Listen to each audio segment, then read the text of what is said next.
Hi folks, another Z4 video here, and I think this will be quite a short and sharp one. So I have been messing around with the chassis of the Z4. I've been doing loads of things over the past, probably 2 years now. I think we might be 2 years into ownership now, so it's taken its time, hasn't it? So I've been going to the track and using it and doing some mods and going back and seeing how we're getting on. And I'm sort of slowly edging it towards working well. I really don't rate them as sort of standard chassis. I don't think they're very good. And I think they take a bit of work to get them to handle compared to some of the other cars we used to drive in. So I continue to nudge it in the right direction. What have I been doing most recently? So we know we've got the KW V2 coilovers. We know we've got some uprated bushes from Powerflex. We know we've got the slippy diff from Quaife and Birds. We've got some bracing. We've got thicker front anti-roll bar. We've got some more camber. So what have we done this time? So the last time out, I wanted to add a bit more stiffness. So I know I keep increasing the stiffness, and I don't want to ruin the car, but it just never quite feels supported properly. And it still has that sort of inherent understeer balance under steady state. Just feels like it wants to be sharper and doesn't feel terribly track focused still. So I've added some more spring rate.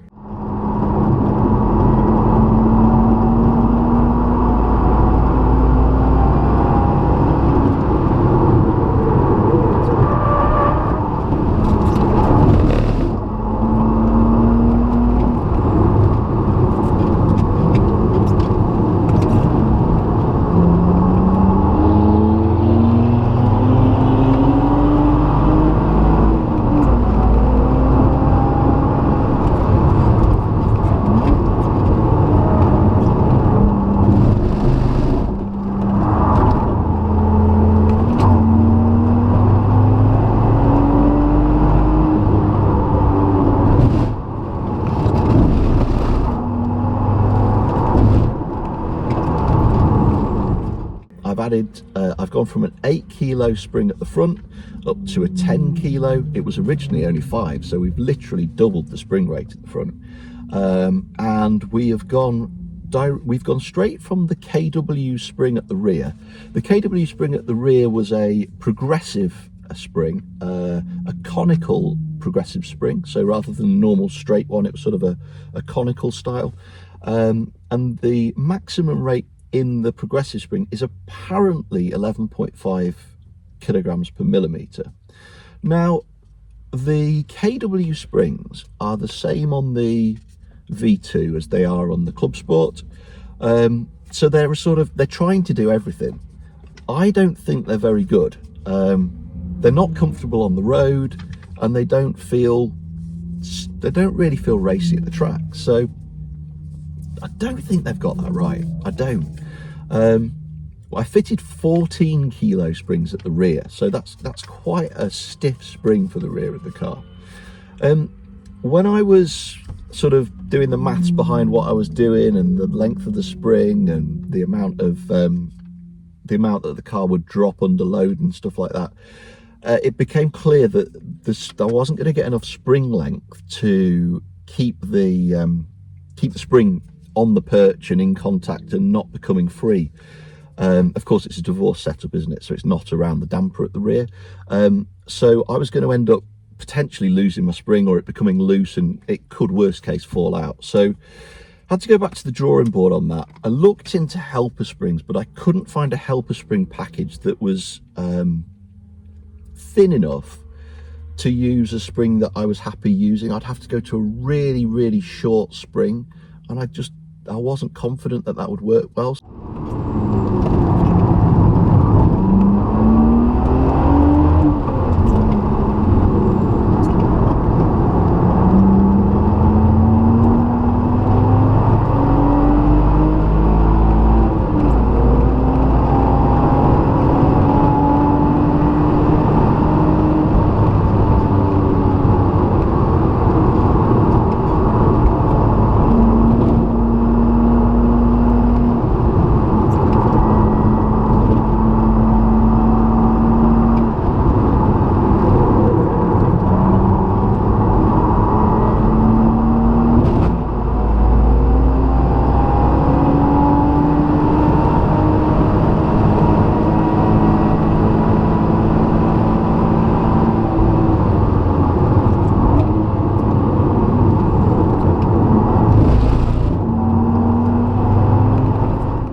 So what I've actually done, excuse me, is it's almost a bit of bastard engineering really. So I fitted an extended top hat at the rear of the car. So what that does is it raises the upper mounting point of the rear shock absorbers or dampers, and what that does is it reduces, because it's basically moved everything up, it reduces the maximum amount of droop at the rear. Now we quite like droop, so we don't want to kill droop if we can avoid it. It's not terribly material, there's a lot of droop on the KWs, so I'm hopeful that it won't be too much of a negative. I'm hopeful that net this is a positive move, but I am mindful that I've actually reduced the amount of droop, and that might not be a good thing. Of course, I've increased the amount of possible compression. I haven't run into any issues with the tyre of the car hitting anything, the arch or anything on the inside, so that seems to be okay, and hypothetically, theoretically, of course, that should be a positive in increasing the amount of compression stroke.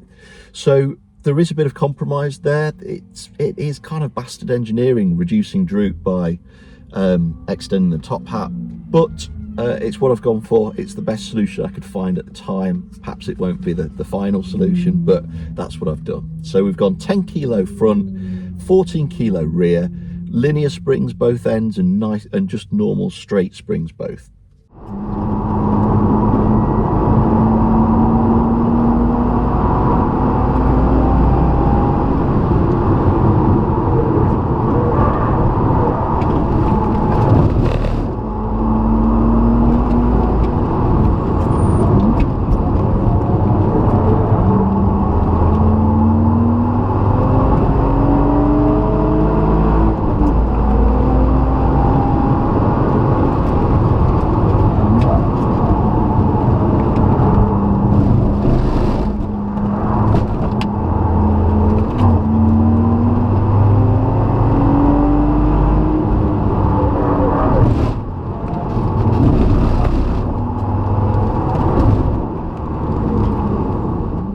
Ride quality isn't as bad as I expected. I thought 14 kilo rear, 10 foot would be like this on the road, but it's not as bad as I expected, and that sort of points me a bit more towards the KW ones not really being a very good solution. So yeah, I mean, that's a positive. It's not ruined the car. I'm a bit sensitive to things like hard ride and noise and stuff like that on the road, so it's not perfect, it's not ideal for me. I would like a bit more of a compromise for road use. Of course, it's divorced, so I can swap the springs really quite quickly. So I've got quite a selection of springs now, so I can, if I want, for road use, to swap them out.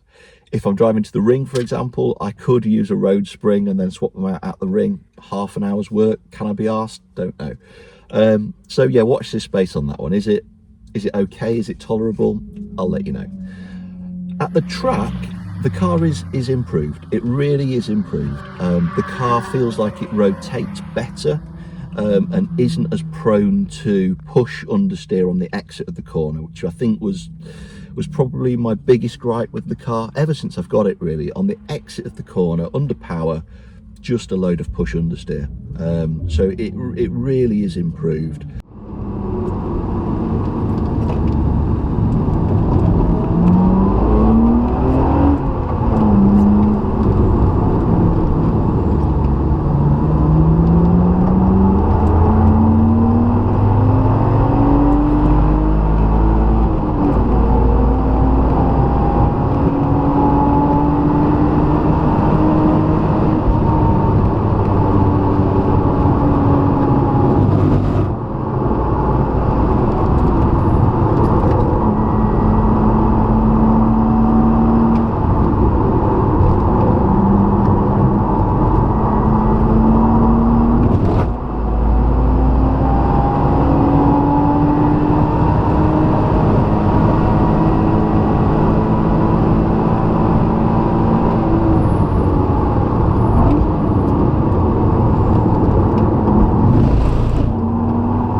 The track day I did was a drying evening day at Cadwell Park. Cadwell's obviously a sensational test for a car and a suspension package, but I drove it in wet conditions, really quite wet, slippery.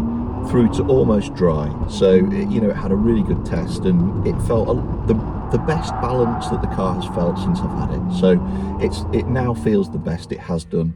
Didn't have any issues with it breaking traction, any more issues with it breaking traction over the mountain, for example, where reducing the amount of droop might have impacted it with you know, rear wheels coming off the ground over the top of the mountain. So that wasn't something I experienced that I thought I might. And the car just generally drove better, felt sharper, more responsive, transitioned from one direction to another better, and yeah, just generally was a little bit more happy, more at home at the track. So I think that's really positive. Not really got any timing to compare. I'll go back to Blighton in the not too distant future and sort of see how a number of different changes at once have impacted things, but I think that's really positive. Negative at Cadwell, I didn't have the are they spring clips, is that what they call them on the calipers, and I was getting some pad knockback or something that felt similar to that. So if I was going over curbs, or I can't remember if it was just when I was over curbs or what it was, but quite often there'd be a lot of travel in the pedal before I got to the power of the brakes. So I had to give the middle pedal a bit of a courtesy tap while I was going down the straight, so that the pedal was there at the start of the braking. You might see sometimes where I didn't quite get it right and I was into the ABS because I was sort of panic braking a bit, but in general it was fine with that little courtesy tap. But you know, you want your brakes to be right at the top there every time. So is that because of the pad springs? I don't know. Of course they're going back on the car now. The only reason I didn't have them fitted is because they're a bit of a faff, but it's fine. They're back on the car now, so hopefully that solves the problem.